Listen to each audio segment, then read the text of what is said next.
Hello world of YouTube. With spring finally here, I figured I'd take it upon myself to talk about what I would consider a quintessential springtime pop album. And it also gives me the excuse to sort of pay off a planting moment I did in a Redacted last year, where I talked about potentially talking about this artist more, given I've never really talked about her career by and large. With the exception of that video, and when pulling together this video, I remembered I actually have talked about this album pretty extensively in the past, but I'm going to reflect on it a little more intimately and take a look at Taylor Swift's huge pop explosion that was her fifth studio album, the 2014 album, 1989.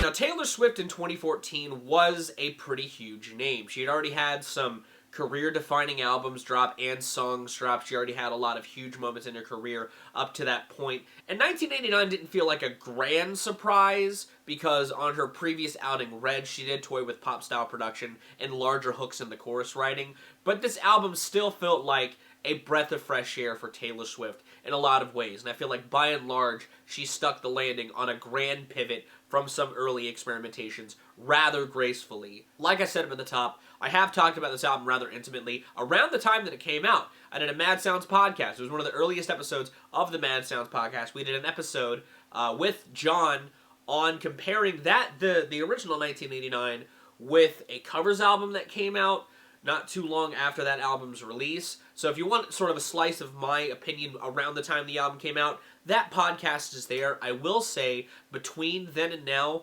my appreciation for this record has just continued to grow, especially the more that I've sank my teeth into Taylor Swift's discography. I've said this in the past, I have not always been a Taylor Swift fan. I've never been a huge fan of pop country. It was not a genre that I listened to in the 2000s at all. And while I had heard a lot of Red around the time it came out because of an ex, 1989 was more my huge jumping on point to this record, and it was because of a little song that dropped in November of 2014, Blank Space. I loved that song when it came out.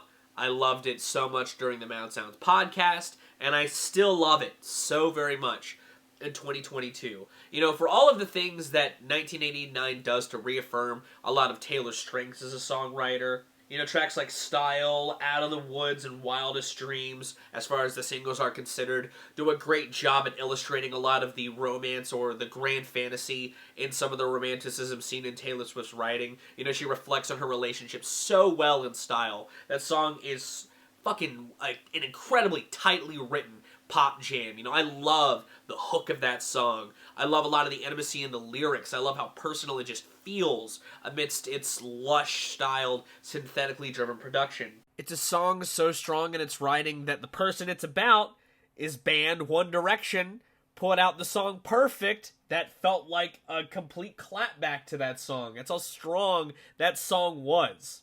It's the exact same song. You got that daydream look in your eyes. If you like going places we can't even pronounce. You know, and the lavishness and the fantasies of Wildest Dreams while being in somebody's rear view. You know, being just sort of a snapshot, a look at a sort of a snapshot, and hoping that, you know, your past lover still thinks about you. Still feels very in line with Taylor's reflection as an artist, but a song like Blank Space that gets a little more on the nose and self-aware. Sure, Shake It Off did the same thing, but it's sort of, those two songs are sort of an embodiment of Taylor doing it not so well in the form of Shake It Off, and Taylor doing it very well in Blank Space. I just adore that song. I love the juxtaposition across the verses. I think the chorus is incredible. The chorus of that song is pop perfection. And I think that the production on that song fits the mood of it so very well. You know, and it's a great embodiment of one of this album's strengths and a great lush pop flourishment. You know, it happens a lot across the record, especially in the climax of each song. You know, each song reaches a really good crescendo that just is it's sort of, again, embodiment of great pop music. You know, by and large, I think a lot of the production hands that were in this project all just suited each other really well. Jack Antonoff's stuff pairs really well with Max Martin and Shellback stuff. I love that Imogen Heap gets to come in here and do some production work because I do think that she does fit some of the more lush atmospheres that this album is toying with. You know, it's sort of a testament to its excellence by just how much of this record was spun onto the singles charts. You know, the first 4 songs alone, huge hits. Welcome to New York, great opener, great stage setter, and a great just diving into the cold water that was the synthetics that this album has going on. And the fact that 3 more singles linger in the back half of the record are also just a testament to how strong this record was as a pop record. Do I love every song? No, but I'll get to that stuff later. I wanted to sort of focus on what I really like about this record as the years have gone on. You know, I even think All You Had to Do Was Stay would have been a great single, and again, showcases the strength seen on the songs it's wedged between, Out of the Woods and Shake It Off, in its own sort of, again, tongue-in-cheek reflective sense. I also wish there was sort of more of an embrace of the ambience of a track like This Love. That song comes in at such a perfect point and sees her almost channeling a vibe that she would pick up further down the line on her last 2 records. There's a sort of ambience to that song that really lends to its sonic palette, but in a way that I think is really refreshing, especially given what it's wedged in between on the record. If I were to transition into some of my least favorite or some parts on the record that I wish were harnessed a little better, you know, I wish I liked How You Get the Girl more. I like the chorus of that song. I love the embellishment, the flourishing into the chorus. You know, I like the production on that song. And I think some of the songwriting is really good on it. But I think the pre-chorus is a little rough. I think it's a little dodgy in that section. And I don't think the acoustic element melds as well with the synthetic palette as much as it would on a track like Excess by Rina Sawayama. To get it out of the way, I still don't like Shake It Off. When re-listening to the album to do this video, I was just not into it. I like that it again shows Taylor trying to be more tongue-in-cheek, you know, but I don't like the execution on that song. And again, I'm team Kendrick version of Bad Blood. My TLC was quite ODID my facts. Now POV of you and me similar Iraq. I don't hate you, but I hate to. So the original version on here just doesn't do as much for me. You know, I don't hate the song quite as much as I used to, I'll say that.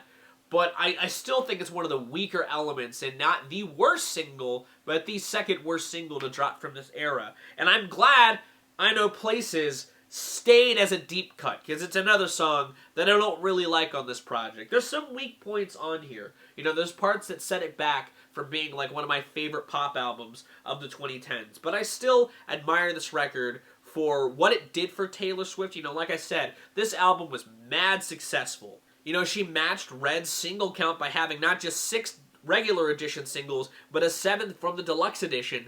That's no fucking laughing matter. That's a huge success for Taylor. You know, and showing that she can broaden her horizons, perk people's ears up to her stuff more, case in point someone like me, and continue to expand her songwriting palette. I really appreciate this album in that regard, you know?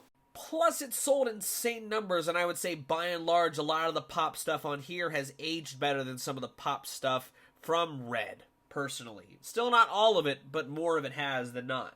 And while I wouldn't consider myself a full-blown Swiftie, just because I really don't care about her first couple of records, I think these albums kind of showcase her prowess as an artist, by and large. You know, I think that it's a huge success, and, you know, at the time it got praise. It's an album that I would say still gets a lot of praise and is looked on very fondly, not just by myself, but by others. It is seen as a benchmark project in her discography. You know, I really like this thing, and it's an album that, if you're wanting to lavish in some springtime vibes, this is a great record to listen to. Even though it was dropped in October, oddly enough, it fits the springtime aesthetic a little more closely. I think the worst thing anybody can say about this album and its legacy is that while it did broaden her horizons for a more pop-centric appeal, it also kind of opened the door for her to make one of her worst albums to date following this, and the starkest drop in quality she's had in her career with the album Reputation. But even in saying that, she's bounced back pretty amicably with a good steady string of albums that keep getting better than the last with her last 3 albums. And that's going to kind of conclude my reflections on Taylor Swift's 1989. What do you think of this record? Do you like it? Do you not? What are some of your favorite albums of hers that aren't this? Let me know in the comments down below. And if you like this video, be sure to give it a like. If you want to see more of my music, gaming, and general nerdery content, be sure to subscribe. Special thanks to my patrons. If you want to join the ranks to get early access to content, exclusive content, or to help drive the community, it's linked in the description. I just put up a poll today to help curate what's going to be this year's Patreon or Patron Appreciation Month. So if you want to hop into that, linked in the description. I'm going to get out of here, though. Thank you again so very much for watching. I've been Valor Rack. You guys have good days, lives, and situations, and I'll see you another day.